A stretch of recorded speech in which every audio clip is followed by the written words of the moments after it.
We'll go ahead and get started. I want to welcome everybody to the speaker forum. I believe this is actually our sixth session in a series that we've had as we're working on the Fargo Comprehensive Plan update. Go2030 is obviously kind of our catchphrase. I think a lot of people are starting to become more aware of the Go2030 and Go2030.com, the City of Fargo's website, where you can learn more about the comprehensive plan, kind of what it's about, why we're doing it, and more importantly, why it's important and why it's important for people to get involved. I really strongly encourage those that have not gone to the Go2030 townhall.net website. That's really where we have a lot of interactive comments being posted from citizens throughout our community, a lot of great ideas, and you can voice your comments on any particular topic that are already posted, or if you've got some new ideas, feel free to go ahead and post those as well. I think it's amazing how that process has been working out for the city. Tonight, I'm very excited to introduce Dr. Thomas Fisher. He is Professor and Dean, College of Design at the University of Minnesota. This evening, he wants to talk about the role of design of creating resilient communities. His research focus has been on ethical and economic and cultural ideas that drive sustainable building practices in the United States. That's a lot of stuff right there. That's pretty exciting. I'm kind of excited to hear your presentation. And with that, let's give him a nice warm welcome.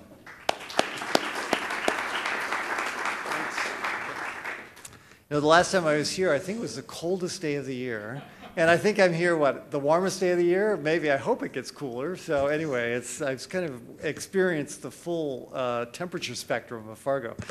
But I'm happy to be here, and great to see you. So these are ideas that are actually in a book that I've written. Is going to be published next year, and I really enjoyed the website. I really do recommend going there. I mean, the ideas on there are fantastic. I mean, there's really all sorts of really wacky, crazy things that are just exactly the kind of things that Fargo should be thinking about. So I'll talk a bit about some of that. So let me just start here and just talk about why resiliency is such an issue these days. Of course, as you know, the word means pliability, flexibility, and a lot of this has to come from the fact that cities are, as well as whole nations, are encountering all sorts of external shocks. We're all part of a global economy. There are a lot of things happening that we have no control over. And so increasingly communities are saying, you know, what can we do to thrive in this very uncertain world that we're in?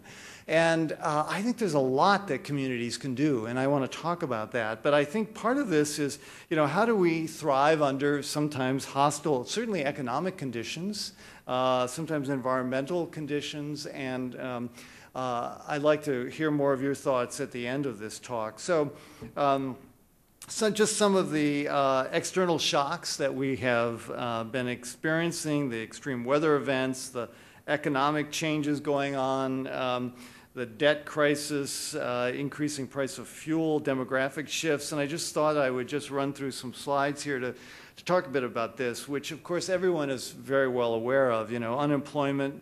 Although, you know, I think that one of the great advantages North Dakota has is I think of all the states, you are the healthiest state in the union economically right now, which we should talk a bit more about how you can use that nationally. I think that's really significant. I mean, I've had colleagues in New York City ask me about North Dakota.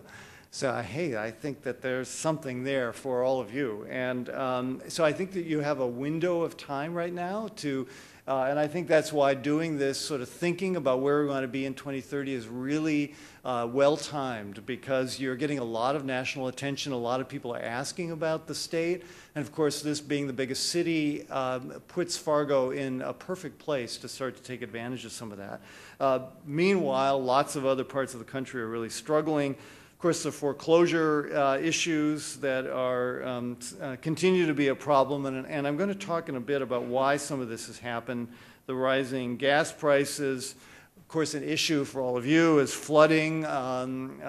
Driving up here just was really striking, the amount of water that's everywhere. And I think one of the things about resiliency is to see something that we perceive as a problem and turn it into an advantage. And I have some thoughts about how water, which of course has been such a threat and a problem for Fargo, can be one of your greatest advantages at the same time. And there were a lot of ideas on the website about that too. So I encourage you to go in and read some of the thoughts on the water part and the flooding part of that website.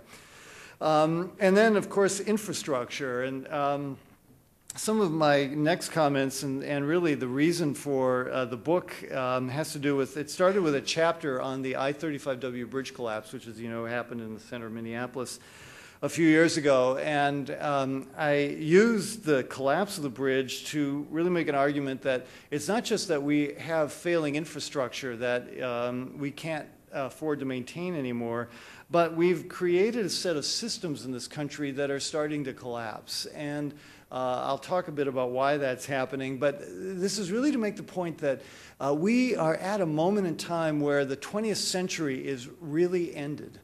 And typically when centuries change, they don't happen at the date change. They happen about 10 years into the new century. So the 20th century with this recession is gone. And with that is so many of the assumptions that most of us in this room grew up with. And the 21st century, which we are now in, is going to be radically different. It already is radically different. And so part of my comments tonight are to help us start to think about the profound change that's happened already in our lives and what that means for Fargo as it thinks about where it wants to be by 2030. And really, I think there are two forces at work. The first one is this idea, as I said, that we've developed a set of what I call fracture critical systems. That bridge that collapsed in Minneapolis, engineers called a fracture critical bridge, which is that it was so efficient, all the redundancy had been taken out of that bridge, that if you added one more element, in this case they had piled some gravel and concrete, they were repaving the bridge, that was enough to bring the entire bridge down in a catastrophic and sudden collapse. But we have done this for one system after another. We've done this with our levee systems. We've done this with our electrical grid systems. We've done this with our financial systems, our housing systems, and I'll talk to you about why that is. These are the legacy of the 20th century that we're now dealing with. And at the same time, we're looking out into the future, into the next century, where there's been this profound change in how we see the world, largely through media, largely through mobile digital devices and the digital revolution, which I think we're only beginning to understand is as profound as what Gutenberg did with the printed book. And it will have as profound an sort of impact on a culture as the printing press did 400 some years ago. So I want to talk first about the first part of this, about why we're needing to leave the 20th century behind and how do we deal with some of the legacy of the problems that we've inherited from the 20th century, but then really look ahead, because I actually think the world that we're entering into is an incredibly powerful and wonderful world that has lots of opportunities for us if we understand the nature of what's happening. So, what is fracture critical design?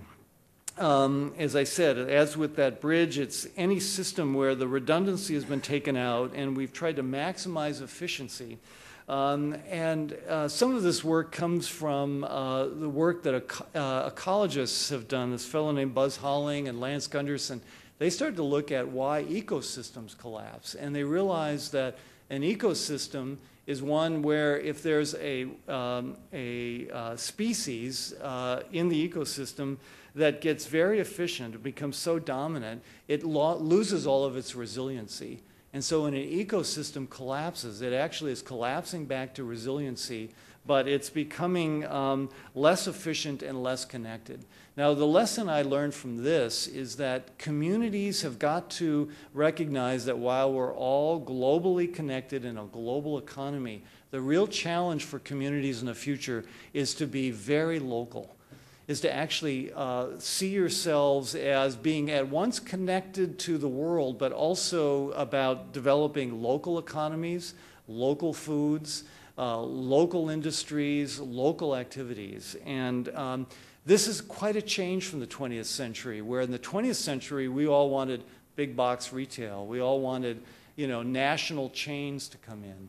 And I will talk about why that era is probably ending and why the development of a kind of self-reliance is part of how we become more resilient. So let me just show, I just want to run you through a couple of examples of what I mean by this. Had we had a strain gauge, if we had had a strain gauge on the gusset plate on that I-35W bridge, there's a view of it rusting out just before it brought the bridge down, it would have seen a curve, a stress curve that looked like this. And what's important about this is that as they kept piling more and more weight on that bridge, it would have continued to go up until just before it fell, it would have taken an exponential curve up and then collapse. Now what's important is to look at that exponential curve, because the problem we've inherited from the 20th century is that we're on a lot of exponential curves right now. For example, weather-related disasters. Look at the increase in weather-related events going on as compared to earthquakes in this graph. So earthquakes, of course, sort of continue on the way the Earth does what it's always done. But what we've done is we've created a situation where we're pumping a lot of energy into the atmosphere, and the atmosphere is pumping a lot of energy back at us. So all of these weather events that we're encountering, extreme storms, droughts, floods, everything is at one level just about energy in, energy back. And so this is something that will continue to plague us until we actually start to change the way in which we relate to the natural environment and stop pumping so much energy into it. This is a related issue. This is the graph of global temperatures, and of course it too is on an exponential curve up. But there are other exponential curves that we're on. This is the household debt. Look at that curve. Again, this sense that we're on a series of these unsustainable paths.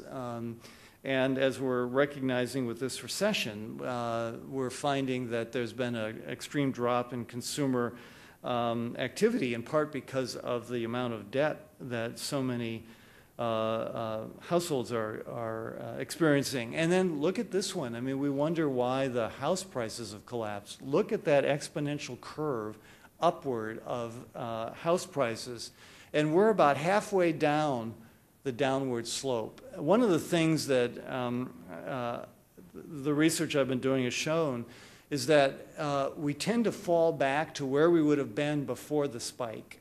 So for those of you who have a house and want to sell it, we're probably going to keep falling until we get back down to the bottom of that curve on the far right there. And we'll get there, but it's probably not a good time to buy right now, because a lot of analysts say we're not quite there yet.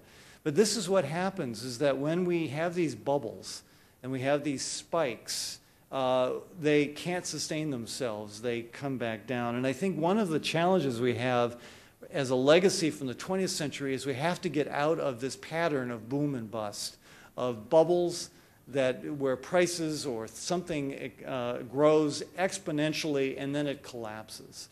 And this is one reason why we need to think more about resiliency. We have to stop doing this, and we have to sort of insulate ourselves from these kinds of bubbles and spikes that are happening in the global economy and can be devastating to a local community.